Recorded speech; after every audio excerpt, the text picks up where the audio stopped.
Bonjour les enfants, aujourd'hui nous allons voir ensemble une leçon de conjugaison. C'est les valeurs du présent de l'indicatif.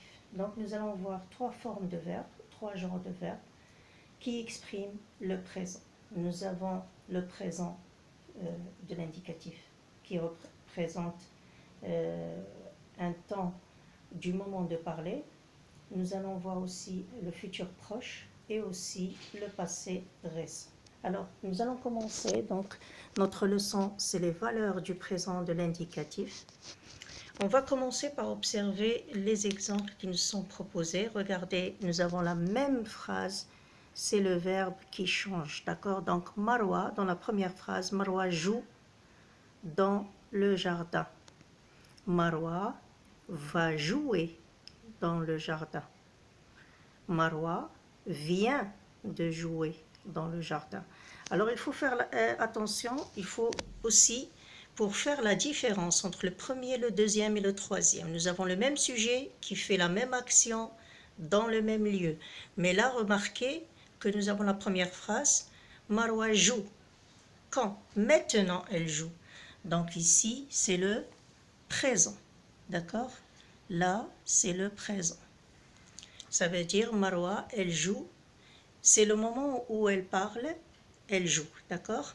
Marwa va jouer. Regardez, va jouer, ça veut dire c'est un présent très récent qui est proche du futur. Marwa va jouer dans le jardin. Donc ici, c'est un futur proche.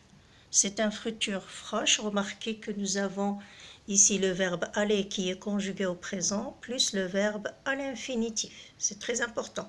Je peux dire va jouer, il va écrire, il va manger, il va danser, il va chanter. Donc ici, c'est un futur qui est très proche du présent. D'accord? C'est un futur qui est très proche du présent. Le troisième exemple, Marwa vient de jouer dans le jardin. Donc Marwa, elle vient de jouer. Elle vient de jouer maintenant. Ça veut dire elle a terminé de jouer. Il vient d'écrire. Ça veut dire elle a terminé d'écrire. Donc ici, regardez que l'action, elle a une notion du passé qui est très proche du présent. Ça veut dire il est récent. Donc Marwa vient de jouer. Elle a terminé de jouer dans le jardin. Là, c'est un passé qui est très récent. Très récent, ça veut dire qu'il est juste avant à côté, il est dans le passé, mais qui est très proche du présent. Donc là, il faut faire très attention. Alors, je retiens qu'on peut utiliser trois formes de verbes pour exprimer le présent, le temps de présent. Donc, je peux utiliser le présent de l'indicatif qui est joue. Je conjugue directement le verbe. J'ai aussi un deuxième temps qui est le futur proche.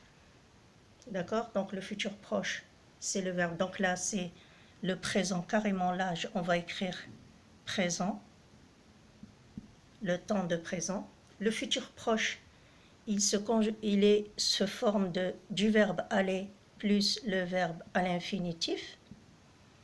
Et le passé récent, nous avons le verbe venir. Remarquez, c'est le verbe venir, plus de, la préposition de, plus le verbe à l'infinitif. D'accord? Donc la structure les valeurs du présent de l'indicatif, c'est la valeur qui peut être donnée par l'indicatif, c'est le verbe directement, il est conjugué au présent. Nous avons une autre valeur, c'est le futur proche, c'est le verbe aller avec le verbe à l'infinitif. Et nous avons le passé récent, c'est le verbe venir avec de, plus de, la préposition de, plus le verbe à l'infinitif. Maintenant, nous allons passer à un exercice d'application, d'entraînement, pour bien comprendre et voir et faire la différence avec les autres verbes. Ici, nous avons que le verbe jouer juste pour faire la différence. Mais bien sûr, cette règle, elle va être appliquée avec tous les verbes. D'accord? Donc là, nous allons écrire futur proche ou bien passé récent dans les phrases. Je vais acheter du pain chez le boulanger à présent. Je vais acheter le pain.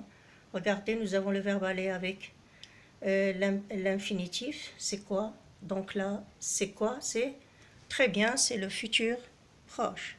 Donc dans la phrase, je vais acheter, c'est le futur proche. Tu viens de finir tes devoirs tout de suite. Tu viens de finir tes devoirs tout de suite ou bien vite. D'accord? Nous avons le verbe venir avec le verbe à l'infinitif. Qu'est-ce que c'est? Donc là, c'est le passé récent. C'est le passé récent. D'accord? Il prend son petit déjeuner maintenant. Il prend. Nous avons un verbe seul qui est conjugué prend comme joue. Donc c'est le présent. On écrit P. Bien. Alors, vous n'allez pas rester debout toute la journée. Vous n'allez pas rester debout toute la journée. Alors, remarquez que nous avons le verbe aller qui est conjugué au présent avec vous, c'est EZ, et nous avons le verbe à l'infinitif. Donc, quand on a un aller, le verbe aller avec un verbe à l'infinitif, c'est quoi? C'est le futur proche. D'accord? Très bien. Donc, c'est le futur proche. J'espère, nous allons encore faire d'autres exercices concernant ces valeurs du présent de l'indicatif. Donc la leçon est très facile. Pourquoi? Parce que nous avons trois formes, trois valeurs qui expriment le présent. Je peux utiliser le présent tout court, ça veut dire je fais l'action au moment de parler. Je peux utiliser un futur proche, ça veut dire ce futur, il est proche du présent. Ou bien je peux utiliser un passé qui est proche du présent. Alors à tout de suite, je vous vois dans d'autres exercices sur votre cahier de grammaire qu'on va voir ensemble et discuter s'il y a des difficultés. À tout de suite. Les valeurs du présent de l'indicatif.